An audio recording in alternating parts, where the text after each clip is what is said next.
தமிழ் சினிமாவில் நம்பர் 1 ஹீரோவாக வலம் வருபவர் சூப்பர் ஸ்டார் ரஜினிகாந்த். இப்பொழுதும் கூட வருடத்திற்கு ஒரு படத்தை கொடுத்து வருகிறார். சில வருடங்களாக ரஜினியும் சத்யராஜும் ஒன்றாக படங்களில் இணைவதில்லை. மேலும் சத்யராஜ் ரஜினியை அவ்வொழுது மறைமுகமாக விமர்சித்தும் வருகிறார். தம்பிக்கு எந்த ஊரு என்ற படத்தில் ரஜினி சத்யராஜ் நடித்தார்கள்.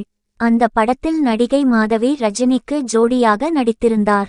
அப்படி ஷூட்டிங் நடந்த பொழுது ரஜினிகாந்த் நடிகை மாதவியிடம் சத்யராஜ் பற்றி கிண்டலாக பேசியது மிகப்பெரிய சங்கடத்தை கொடுத்தது.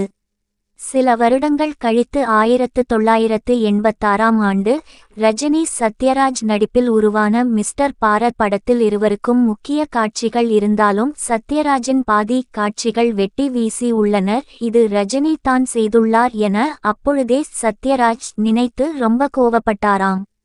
ஞானவேல் இயக்கத்தில் வேட்டையன் படத்தின் படப்பிடிப்பையும் வெற்றிகரமாக ரஜினி முடித்து விட்டார். அந்த வகையில் ஜெயிலர் படத்தின் வெற்றியை தொடர்ந்து ரஜினி நடிப்பில் 2 படங்கள் ரிலீஸ்க்கு தயாராகி வருகிறது. லோகேஷ் எப்போதுமே அவருடைய படத்தில் எதையாவது ஒரு சகாப்தத்தை ஏற்படுத்தும் வகையில் முக்கியமான கேரக்டரை கொண்டு வருவார்.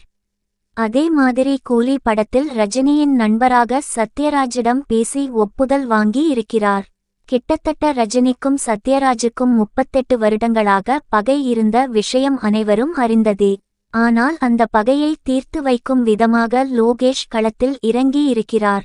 என்னதான் ஒரு பக்கம் ரஜினி மீது பகை இருந்தாலும் தொழில் என்று வந்து விட்டால் அதற்கு நான் விசுவாசமாகத்தான் நான் இருப்பேன் என்று லோகேஷ் கேட்டதும் சத்யராஜ் நடிப்பதற்கு ஓகே கொடுத்து விட்டார்.